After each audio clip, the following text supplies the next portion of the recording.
Hello everyone, this is Crota giving you guys a game between Fanatics Naama versus, I believe it's Root Todd now. Last time I checked it was Root Todd, not Fanatic Todd. But then again, perhaps he just hasn't changed his name, or this could be a practice game between Naama and Todd and just finally released. This is my game 2 of the day. It is a Terran versus Protoss, trying to make sure I don't have any similar matches in today, in that if you are a fan of any race, you at least have 2 games. Naama has spawned as the blue Terran player here at what I will call the 8 o'clock, 7 o'clock position. Meanwhile, Fanatics Todd spawning as the red Protoss. So, what is going to happen here on Cloud Kingdom in a Terran versus Protoss matchup? A lot of the metagame has really been coming down to Bio, High Templars, Vikings, Ghosts, Colossi, battling each other out and then trying to hit in the right locations. It's really been up to Terran players to deal damage. Meanwhile, it's up to the Protoss players to try to mitigate and minimize the damage. Terran players have been executing drops extremely well, or perhaps tried to do a little bit of Banshee harassment, but Banshee harassment has recently, or for a long time now, fallen out of favor. Front door, it will have a barracks here, so Naama playing a very traditional build. We'll see if he adds a supply depot here to finish off the wall in. Also, one thing to note, so far we do not see an assimilator coming in from Naama, so this could be a 1 racks expand here on Cloud Kingdom. Meanwhile, good old Todd, a human player from the Warcraft 3 days, going for a much traditional gateway assimilator and pylon cybernetics core build, most likely for that faster warp gate tech, because what Protoss player doesn't like being able to deploy all of their units onto the field and also cut down the build time on all of their units. No real reason not to get warp gate tech, as warp gate tech is one of the just awesome things about Protoss. Now, for those of you guys who give critics or just comment that Terran is a stim to win type of race, well, I guess if you guys don't use Warp Gate, then I'm sure Terran players will be like, you know what, you don't use Warp Gates, we'll try not using stim. But I think both of those are just absolutely necessary upgrades for the race, kind of one of their identifying abilities and upgrades. Now, taking a look, Naama is doing that 1 racks expand that I mentioned earlier. He is getting up a second and most likely third barracks, and then he should be going into double gas here. At some point, I do expect him to add on 1 tech lab, and that 1 tech lab will start researching stim, and we will see a majority of just Marines come out from Naama. Excuse me, Marines come out from Naama. Meanwhile, we'll see what Todd is going to do, as Todd is right now still operating only off of 1 base. He's starting to get a larger pool of minerals, but he really needs to deal some damage. He's not going to be able to catch up economically that much unless he expands right now, which it looks like he is doing. So I was alarmed for a moment. I thought we could possibly see 3 warp gates all of a sudden warping in instead of a Nexus, but no, Todd is going to be going into that warp gate tech. Or sorry, not that warp gate tech, that Nexus, and not going very heavy into that warp gate tech. 1 stalker gonna poke up the ramp, find a Marine, and how much damage is it gonna be able to do? Oh, this is a really bad position for that stalker. What is that stalker doing except for taking damage that can never, ever be recovered? All right.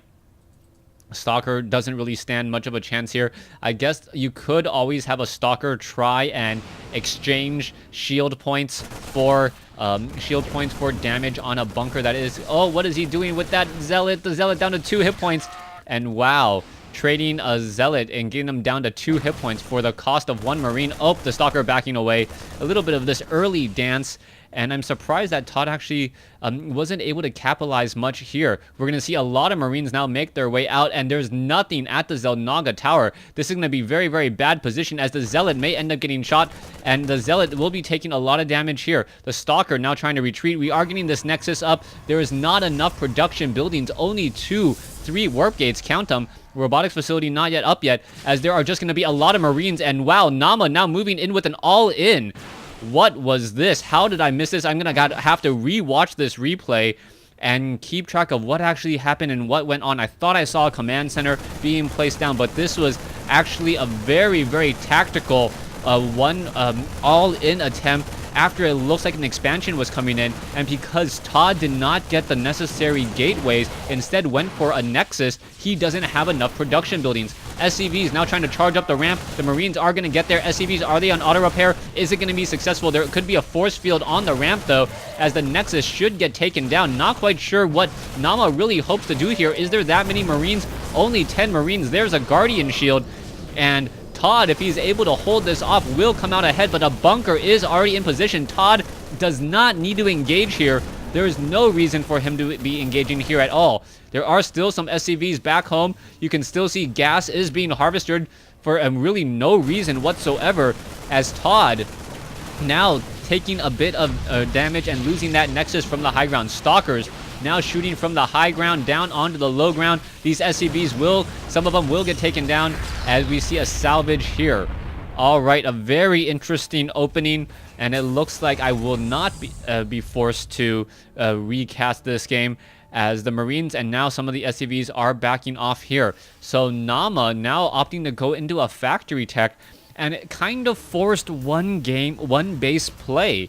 This is something that that I really like actually coming out from Naama. He's forcing one base play. Most Protoss players need a two base for the intensive amount of gas it takes to train up Colossi.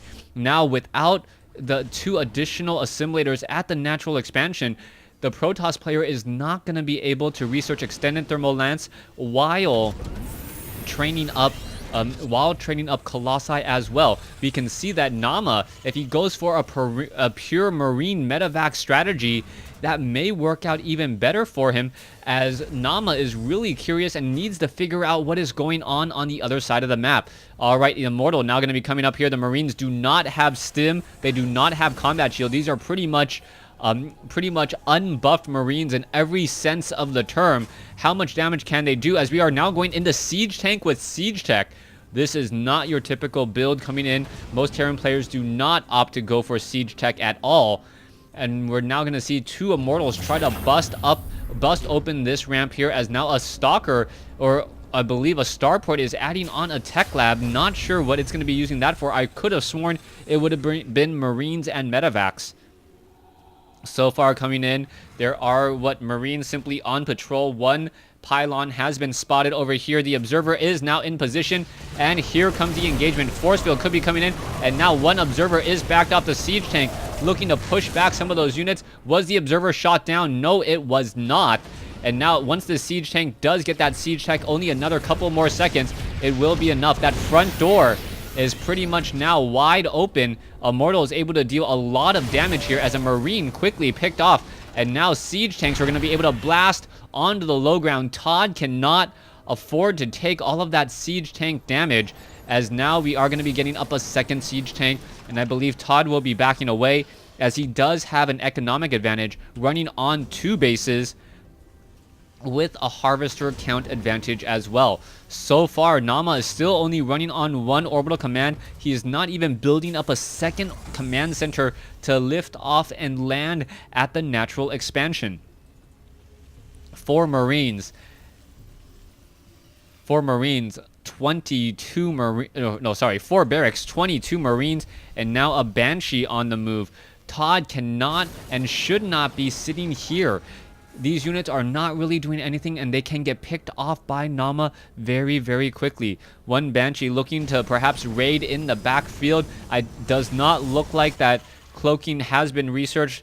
No, it has not been researched, so the Banshee is going to be trying to go up against a Stalker. If another Stalker or two join in on the fight, Naama will end up losing that Banshee pretty quickly, as we now see an engagement. Here we go, going after one assimilator. Stalker, it has arrived, and now Stalker versus Banshee. Who's going to win out on this fight? A second Stalker now coming in. That is not a good engagement at all for Naama, as Naama now backing away. Todd may end up catching a free Stalker here. Oh, one more shot, two more shots. It looks like it may be enough. One more shot would do it, and the Banshee escapes at 10 hit points. Marines and Marauders now looking to clean up all of those proxy pylons that it spotted earlier. Todd sitting at 101 versus Naama's 90, as a Banshee now making its way out across the map. And now Naama coming back in with SCVs again. Naama coming back in with SCVs, perhaps trying to go over the top with a strategy that once failed. If at first you fail, try the same thing again and pray that it works out better. As we now see SCVs are on auto repair. The siege tanks are now slowly pushing their way forward. The siege tanks, will they be useful enough at taking down those Immortals and those Colossi? The Colossi are going to be the important units to try and destroy, as we now see 5 siege tanks. Here we go, siege tanks need a siege. There you have it, SCVs taking a lot of damage, but the SCVs should just be on auto repair now, repairing each other back up once more. That is actually a very, very smart trade or smart utilization for those SCVs, as the SCVs are there to simply absorb attacks from the 2 Colossi. Also, the SCVs have 45 hit points, meaning that they need to get, even after 1 shot, they need to actually get 2-shotted by the Colossi to get taken down. Marines are now up inside the base. This could be huge. Here we have it, as we now could have an engagement down over here. Need to keep track of both sides. And now here's the engagement. Siege tanks, Marines, the blow sides just blasting away at each other. Naama with a smaller attack force somehow engaging against these Colossi. 123 versus 96. And what is going to be happening here as the Banshees are now making their way in. Stalkers deciding to arrive to the party just in time to push those Banshees back home. Siege tanks are ready to go. Marines now trying to fight back siege tanks, and here's the flank. Is it going to be enough siege tanks on the high ground, blasting away at some of the low ground as well? Naama now down to 53, 50, 45, 44, and Todd with simply way too much splash damage gets the victory here over Naama. Naama 38 over 99 before the GG. Thanks for watching. Thanks for listening. Hope you guys enjoyed this Terran versus Protoss here on Cloud Kingdom.